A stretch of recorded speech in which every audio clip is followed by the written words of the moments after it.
Welcome to Kenton Teaches. Enjoy the video. In this video, I will explain how to make fish curry soup. First, let's gather our essential ingredients.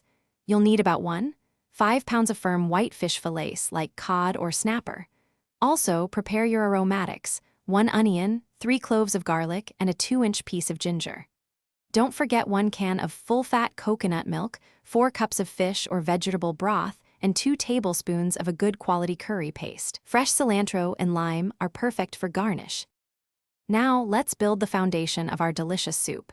Heat 2 tablespoons of oil in a large pot over medium heat. Add your chopped onion and cook until it's soft and translucent, which usually takes about 5 minutes.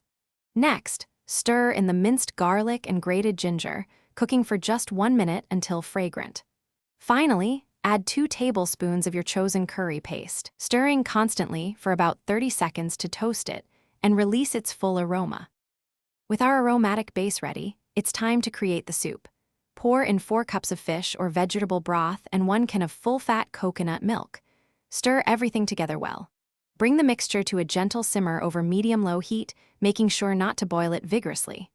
Let it simmer for at least 10 minutes, allowing all those wonderful flavors to meld and deepen. Taste and adjust seasoning with salt, pepper, and a squeeze of fresh lime juice. The final step is adding our fish.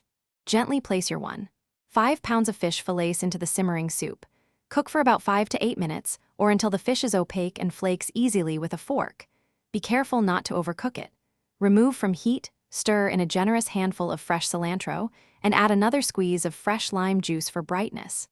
Serve your delicious fish curry soup immediately, perhaps with some steamed rice or warm naan bread. Thanks for watching. Please subscribe if this video was helpful.